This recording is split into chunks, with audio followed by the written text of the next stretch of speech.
모든 성경 말씀 중에 황금률이라고 이름 붙여진 그러한 말씀이 있습니다.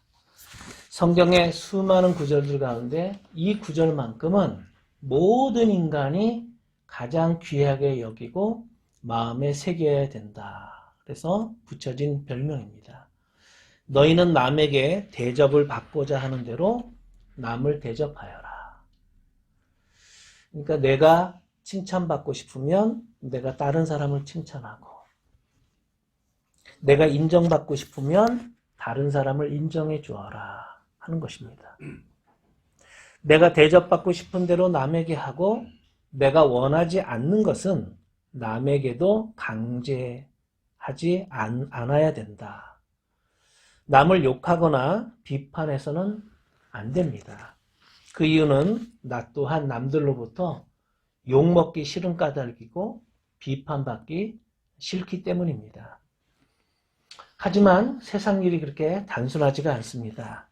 사람은 각자 자신이 처한 입장이 있고 자신이 처한 상황이 다르기 때문에 타인과 갈등할 수밖에 없고 충돌할 수밖에 없습니다. 그래서 남자가 여자의 입장을 이해하는 것이 쉽지가 않습니다. 여러분, 아내들에게 묻습니다. 남편이 여러분의 마음을 잘 이해해 주던가요? 또 여자가 남자의 마음을 이해하는 것도 쉽지가 않습니다. 사랑할 때는 밖에 눈만 와도 상대방을 보고 싶은 그리운 감정이 서로 통했습니다. 그러나 일정한 시간이 지나고 나면 상대방의 감정, 상대방의 생각, 상대방의 스타일, 이것을 이해하고 인정해 주는 것이 쉽지 않습니다.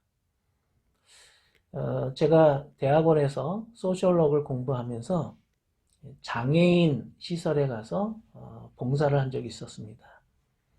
건강한 사람이 장애인의 고충 이해하기가 참 쉽지 않습니다. 여러분, 시각장애인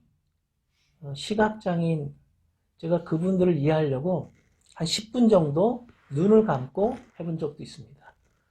그리고 교회에서 중고등부 학생들을 수련회 데리고 가서 장애우 체험 이런 것도 1시간씩 시켜본 적도 있습니다. 또 2박 3일 동안 약 160명의 중학생들을 이끌고 가서 그런 시설에서 봉사활동을 한 적도 있습니다. 근데 이것도 여전히 어렵습니다. 우리가 다른 사람의 입장 이해한다는, 공감한다는 게 참 어렵습니다. 무엇보다 어려운 것은 죄가 없는 예수님이 죄 많은 우리 죄인을 이해하는 것. 사실은 의인이 죄인을 이해한다는 게 참 어렵습니다. 피해자가 가해자를 이해한다는 게 어렵고요. 가해자들이 피해자의 입장을 이해한다는 것이 참 어렵습니다. 로먼 크루닌 나릭이라고 하는 분이 공감하는 능력이라고 하는 책을 썼습니다. 그는 이렇게 말해요. 인간관계의 핵심이 뭐냐? 그건 공감하는 능력이다. 다른 누군가의 처지가 되어보면서 그들이 지금 기분이 어떨지, 무엇을 필요로 하는지 이것을 이해하는 능력은 우리가 상대방에게 반응하고 소통하며 삶과 삶 사이의 연대를 위해서 필수적이다. 그는 그렇게 주장합니다. 공감이란 상상력을 발휘해서 다른 사람의 처지에 서보고 다른 사람의 느낌이나 시각을 이해하며 그렇게 이해한 내용을 활용해서 자신의 행동 지침으로 삼는 기술이라고 정의할 수 있습니다. 이것은 동정심과는 다릅니다. 어떤 이에 대해서 연민이나 불쌍하다는 마음을 가질 뿐 그 사람의 감정이나 시각을 이해하려는 노력은 담고 있지 않습니다. 여러분, 내 마음 알아주는 사람이 있다면 단 한 사람이라도 정말 저 사람은 내 마음을 완전히 이해해 주는구나. 한 사람이라도 있다면 얼마나 행복하겠습니까? 상대방의 마음을 알아주는 것이 사랑입니다. 그렇게 느끼시나요? 또 부모의 마음을 알아주는 것이 효심이고 예수님의 마음을 알아주는 것이 영성입니다. 사장님의 마음을 알아주는 사원이 있다면 그 사장님은 그 사원을 극진히 사랑할 것입니다. 남편의 마음을 알아주는 아내가 있다면 그 아내는 정말 사랑받을 것입니다. 아내의 마음을 알아주는 남편이 있다면 그 남편은 아내로부터 존경과 극진한 대접을 받을 것입니다. 자식의 마음을 알아주는 부모가 있다면, 부모의 마음을 알아주는 자녀가 있다면, 선생님의 마음을 알아주는 제자가 있다면, 국민의 마음을 알아주는 대통령이 있다면 그 국민들은 행복할 것입니다. 이런 것들은 모두 아름다운 마음들입니다. 그런데 우리는 누구보다 우리를 사랑하시는 예수님의 마음을 알아주어야 합니다. 바울은 고린도 교회 성도들에게 예수님의 마음을 가져라 그렇게 권면합니다. 그러나 자연에 속한 사람은 하나님의 영에 속한 일들을 받아들이지 아니합니다. 그런 사람에게는 이런 일들이 어리석은 일이며 그는 이런 일들을 이해할 수 없습니다. 이런 일들은 영적으로만 분별되기 때문입니다.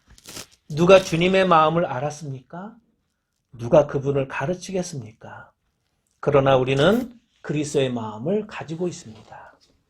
자, 그렇다면 어떻게 하는 것이 예수님의 마음을 알아주는 것일까요? 자, 첫 번째 함께 읽읍시다. 시작. 예수님과 같은 감정을 느끼는 것이 주님의 마음을 아는 것이다. 예수님은 이 지구촌에서 예수님의 마음을 알아주는 사람을 찾고 계십니다.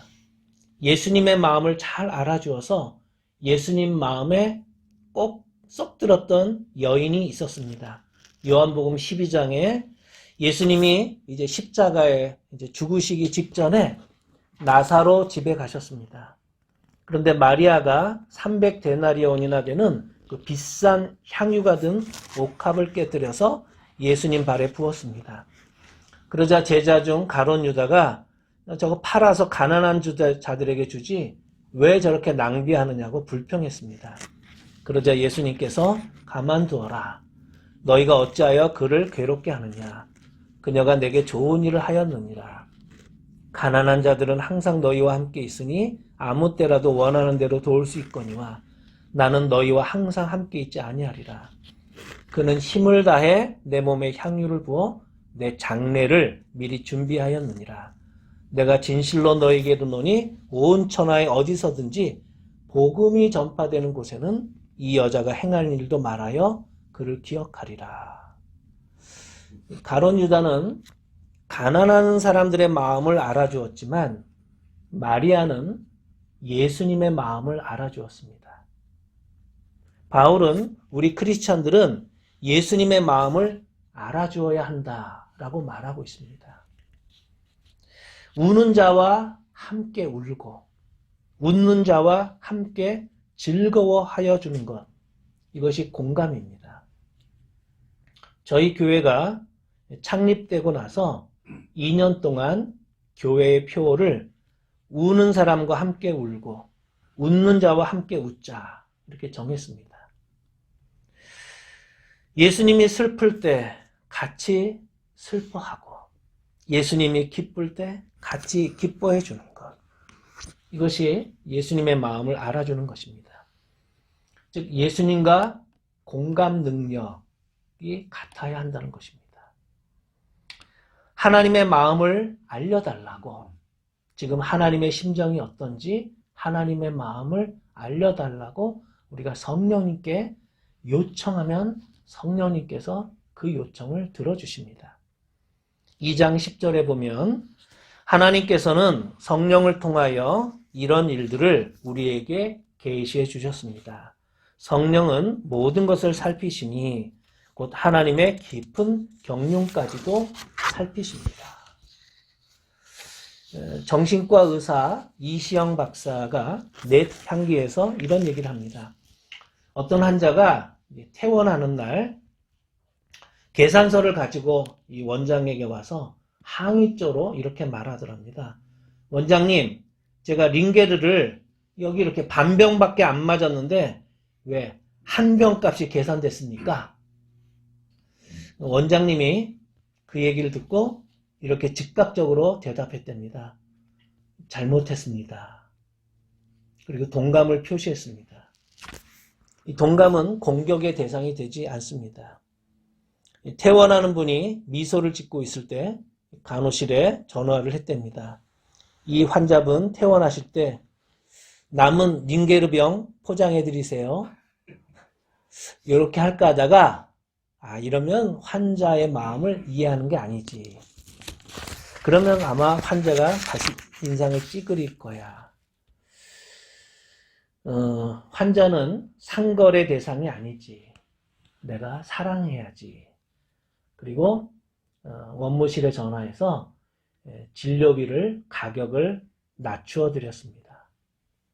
환자가 정말 원했던 것은 그 링게르 반병값 깎아달라는 얘기가 아니라 나 병원비 내기가 너무 부담스러우니까 치료비, 진료비 좀 깎아달라는 이야기였기 때문에 원장이 전화해서 진료비를 낮추어 주었습니다. 이것이 공감 능력입니다. 늘 예수님의 마음을 생각하는 것이 예수님의 마음을 알아주는 것입니다. 다윗이 늘 궁궐에만 있고 지시만 내렸던 것이 아닙니다. 어느 날 그는 도망자 신세, 망명길, 피난길에 오르게 되었습니다. 그리고 자기가 늘 자기 친구 요나단의 아들 무비보셋, 이렇게 다리를 저는 장애인을 늘 아들처럼 대해주었는데 무비보셋이 다윗을 따라오지 않자 그 종 시바가 따라오자 다윗이 이상해서 물었습니다. 왜 무비보셋은 오지 않았느냐? 그때 이 시바라고 하는 인간이 무비보셋을 모함하는 거짓말을 합니다. 예, 그는 지금 예루살렘에 머물러 있습니다. 이제야 이스라엘 사람이 자기 할아버지의 나라를 자기에게 되돌려 준다고 생각하고 있습니다. 이 말을 들은 다윗이 화가 났어요. 그래서 시바에게 이렇게 말했습니다. 무비보셋의 재산을 네가 모두 가져라. 시바가 다윗 왕에게 절하고 물러갔습니다. 그 후에 압살롬이 죽었고 다윗은 궁중으로 다시 돌아오게 되었습니다. 그리고 무비보셋을 다시 만났습니다. 그리고 무비보셋이 다윗 왕에게 이렇게 말했습니다. 저는 왕이 떠난 날부터 평안히 돌아오는 날까지 제 발을 맵시내지 아니했고 수염을 깎지 아니했고 옷을 빨지 아니했습니다. 다윗 왕이 무비보셋이 왜 자기와 함께 떠나지 아니하였는지 궁금해서 물었습니다. 그러자 그가 이렇게 대답했습니다. 내 주 왕이여, 왕의 종 나는 절뚝발이이므로 내 나귀 안장을 지워 타고 왕과 함께 가려 하였더니 나의 종이 나를 속이고 종 나를 내 주 왕께 참소하였나이다. 내 주 왕께서는 하나님의 사자와 같으시니 왕의 처분대로 하소서. 그제서야 다윗 왕은 그 시바가 거짓말을 했다는 것을 알았습니다. 무비보셋은 다윗의 마음을 알아주었습니다. 그래서 다윗이 도망가 있는 동안 자기의 발을 맵시내지 않았다. 이 말은 발을 닦지 않았다. 그런 의미고 수염조차도 깎지 않았고 옷조차도 빨지 않았습니다. 왜요?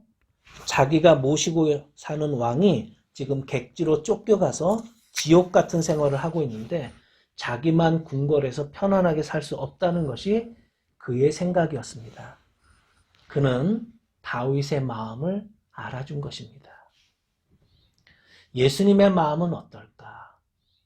지금 이 상황에서 주님의 심정은 어떨까? 우리는 다양한 상황에 처할 때마다 이렇게 질문해야 합니다. 우리는 예수님을 내 마음에 모시고 사는 사람들이기 때문입니다. 자, 두 번째 함께 읽읍시다. 시작. 예수님과 같은 영성을 품는 것이 주님의 마음을 아는 것이다. 12절에 보면 12절도 보여주시겠어요? 함께 읽읍시다. 시작. 우리는 세상의 영을 받은 것이 아니라 하나님에게서 오신 영을 받았습니다. 그것은 하나님께서 우리에게 은혜로 주신 선물들을 우리로 하여금 깨달아 알게 하시려는 것입니다.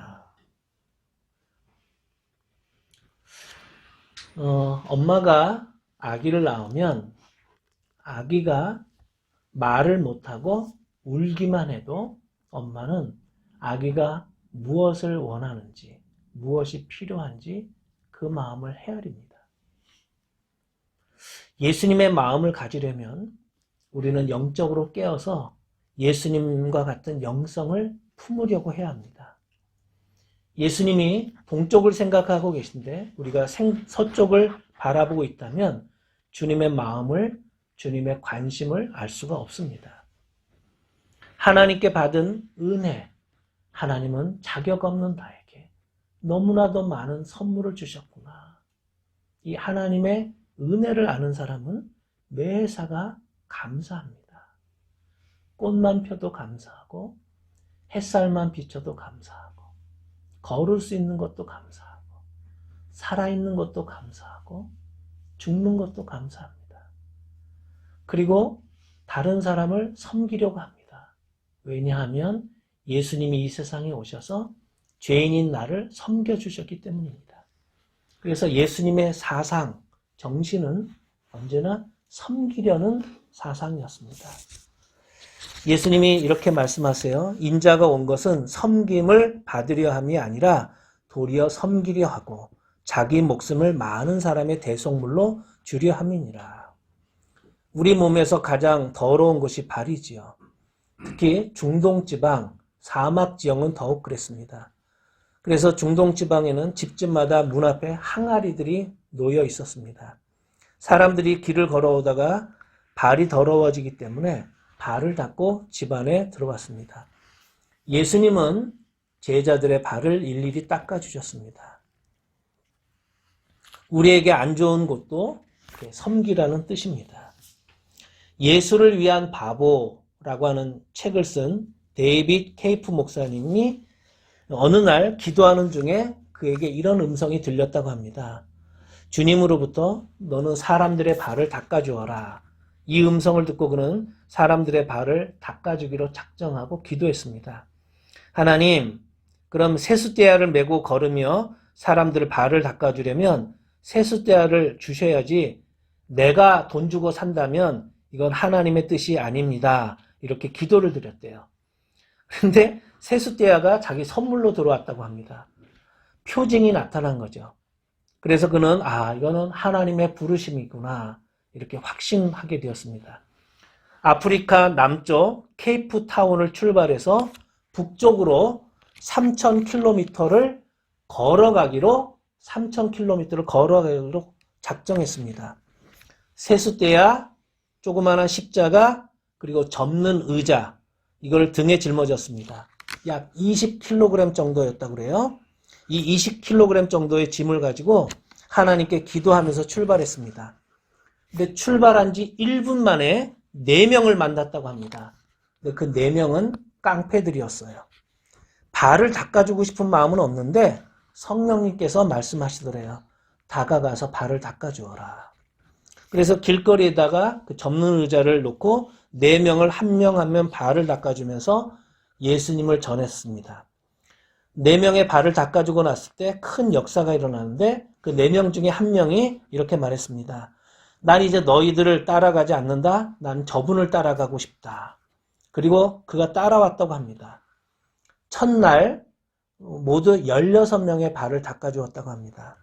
근데 그 16명 중에 13명이 예수님을 영접하고 주님을 따르는 사람이 되었습니다. 그리고 그날 밤이었다고 그래요. 주님이 나타나서 이렇게 말씀하시더래요. 나는 네가 몇 명의 발을 닦아주었는지 세어보지 않았으면 좋겠구나. 그냥 보여주는 대로만 맡기고 행하였으면 좋겠다. 이런 음성을 들었다고 그래요. 그래서 이 데이빗 목사님이 그렇게 하였다고 합니다. 그래서 1년 4개월을 걸으면서 세숫대야로 수만 명의 발을 닦아주면서 예수님을 전했습니다. 그리고 몇 달이 지났습니다. 아프리카에 있는 신문들이 그를 매일 보도하기 시작했습니다. 1년 4개월이 지나 마지막 목적지에 왔을 때 아프리카 대통령이 나와서 발을 내밀었다고 합니다. 온 아프리카가 그에게 관심을 집중했습니다. 그는 아프리카의 영웅이 되었고 화제의 인물이 되었습니다. 그는 예수님의 마음, 예수님의 영성을 자기 일상생활에서 섬김으로 드러냈기 때문입니다. 세 번째, 함께 읽읍시다. 시작. 예수님을 닮으려고 몸부림치는 삶, 주님의 마음을 알아주는 것이다. 바울은 오늘 16절에서 이렇게 말하고 있습니다. 16절 시작. 누가 주님의 마음을 알았습니까? 누가 그분을 가르치겠습니까? 그러나 우리는 그리스도의 마음을 가지고 있습니다. 내가 예수님의 마음을 가지고 있다. 예수님이 우리와 함께 있다. 예수님은 우리를 사랑하시고 우리와 동행하시겠다고, 세상 끝날까지 함께 하시겠다고, 임마누엘로 함께 하시겠다고 약속하셨습니다. 우리가 나는 예수님을 사랑해. 예수님처럼 살고 싶어. 나도 예수님처럼 온유하고 겸손한 사람이 되고 싶어. 이런 간절한 마음을 품으면 주님께서도 우리의 마음을 아십니다. 성극하는 배우들이 모여서 연극 연습을 하고 있었다고 그래요. 그런데 그 배우들 중에 예수님의 역할을 맡은 배우가 십자가를 지고 골고다 언덕을 올라가는 장면이 있었다고 합니다. 그런데 예수님이 지셨던 그 무게의 십자가였다고 그래요. 메고 가기 너무 힘든 십자가였습니다. 그래서 이를 보던 사람이 물었대요. 연극인데 그냥 가벼운 십자가를 메고 무거운 것처럼 이렇게 제스처를 취하세요. 그러자 그 배우가 말했대요. 똑같아야 예수님의 심정을 느낄 수 있지요. 똑같아야. 그래서 그 배우는 일부러 무거운 십자가를 메고 힘들게 연기를 했다고 합니다. 우리도 예수님처럼 살아야 예수님의 마음을 이해할 수 있습니다.